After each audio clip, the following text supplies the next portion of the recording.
Hello everyone. मैं मिथुन सिंह स्वागत करता हूं आप सभी का। आशा करता हूं आप सभी बहुत अच्छे होंगे। बात करेंगे रांची यूनिवर्सिटी के प्रीवियस ईयर क्वेश्चन पेपर की।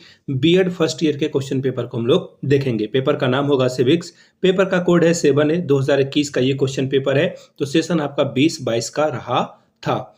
आगे बढ़ते हैं, कुछ और चीज़ों को आपके साथ में डिस्कस कर दूं। अगर आप अच्छे से तैयारी करना चाहते हैं रांची यूनिवर्सिटी के बीएड फर्स्ट ईयर की, तो पिछले 5 साल के जितने भी क्वेश्चन पेपर हैं वो आपको सिर्फ और सिर्फ 49 रुपीज़ में अवेलेबल करा दिया जाएगा। 6 कॉमन पेपर और एक 7वां आपका मेथड पेपर। 6 कॉमन पेपर में जो पहला पेपर है वो है चाइल्डहुड एंड ग्रोइंग अप, और छठा जो आखिरी पेपर है वो है जेंडर स्कूल एंड सोसाइटी। तो वो आप सारे पेपर के साथ साथ मेथड पेपर भी आपको सिर्फ 49 में अवेलेबल करा दिया जाएगा। दूसरी बात, 199 रुपये में आपको सजेशन मिल जाएगा, जिसमें PYQ free of cost available होगा। अब ये सजेशन क्या होता है? सबसे बड़ी बात ये होती है कि सजेशन के बारे में आप जानना चाहते हैं तो देखिए, सजेशन जो है हम लोग 4 अलग अलग तरीके से तैयार करते हैं। वेरी वेरी इंपॉर्टेंट क्वेश्चन जो एग्जाम में आ सके, याद रखिएगा। ये ऐसे इंपॉर्टेंट सवाल होते हैं जो एग्जाम में बार बार आते हैं, वो आपको आंसर के साथ यहाँ पर मिल जाएगा।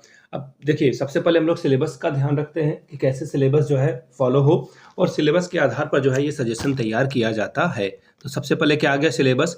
उसके बाद हम लोग 10 साल के PYQ को देखते हैं, 10 साल के प्रीवियस ईयर क्वेश्चन पेपर को।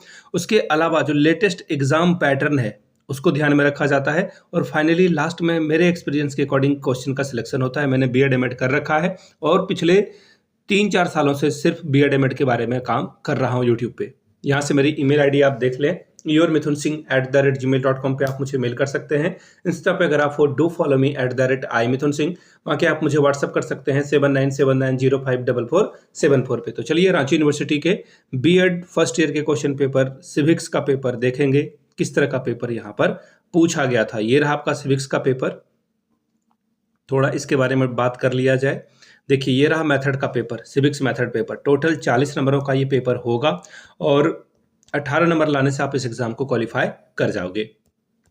1.5 घंटे का वक्त आपको मिलता है। 1.5 घंटे के अंदर अंदर आपको ये पेपर निपटा देना है। ठीक है जी। चलिए, अब एक और कंडीशन यहाँ पे लगा हुआ है, वो कंडीशन थोड़ा पढ़ लें आप।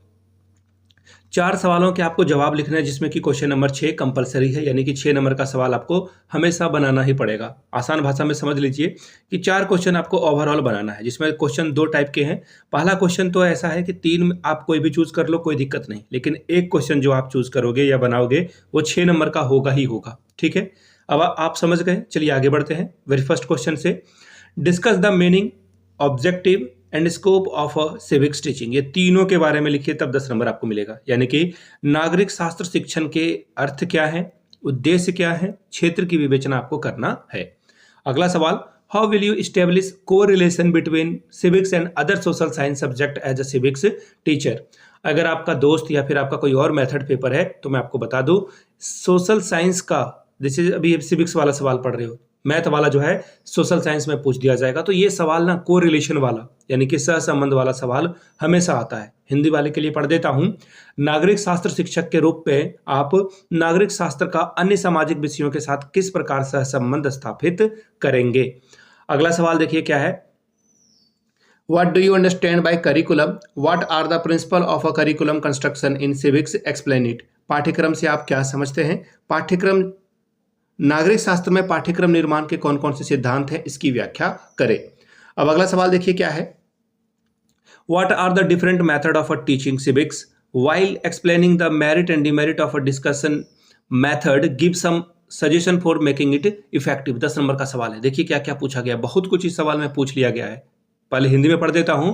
नागरिक शास्त्र शिक्षण की विधियां क्या है, कौन कौन सी विधि से आप पढ़ा सकते हो और इस विधि से क्या फायदा मिलेगा, ये आपको लिखना है। फिर है वाद विवाद विधि के गुण और दोष का उल्लेख करना है आपको। वाद विवाद डिस्कशन मेथड, ठीक है, इसके बारे में अच्छाई और बुराई दोनों का उल्लेख करना है। इस विधि को प्रभावित करने वाले कुछ सुझाव दीजिए, यानी कि इस विधि को और इफेक्टिव बनाना है ताकि हम लोग और अच्छे से पढ़ा सकें बच्चों को। वो आपको जो है सजेशन यानी कि सुझाव देना है। 5वां सवाल, define evolution and examine it's important for civics teaching, यानी कि मूल्यांकन को परिभाषित कीजिए। नागरिक शास्त्र शिक्षण हेतु इसके महत्व का परीक्षण करिए। 10 नंबर ये आपको देकर जाएगा। छठा सवाल, ये आपका क्या है, ये कंपलसरी सवाल है, यानी कि ये सवाल आपको बनाना ही पड़ेगा। और मैं आपको कई दफा बता चुका हूं पहले भी कि जब मैं BEd और MAd कर रहा था तो ये क्वेश्चन जो है मेरा फेवरेट हुआ करता था। हमेशा मैंने बीएड एमएड के दौरान जितने भी पेपर हुए हर एक बार ये शॉर्ट क्वेश्चन आता था और मैं अपने मन से चूज करता था। यहाँ तो आपको जबरदस्ती चूज कराया जा रहा है, मैंने खुद से चूज किया है। This is my favourite question.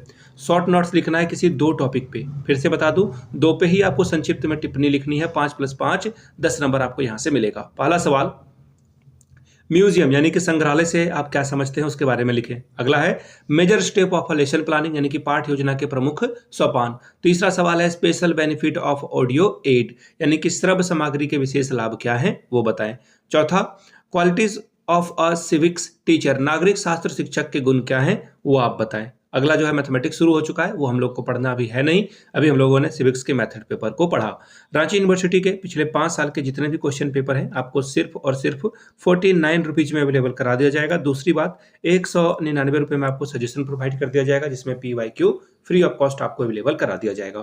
यहाँ से मेरी ईमेल आईडी आप देख लें, yourmithunsingh@gmail.com पे आप मुझे मेल कर सकते हैं। इंस्टा पे अगर आप हो डू फॉलो मी @imithunsingh, वहाँ के आप मुझे व्हाट्सअप कर सकते हैं 7979054474। वीडियो को यहाँ तक देखने के लिए आप सभी का बहुत बहुत शुक्रिया। Have a good day.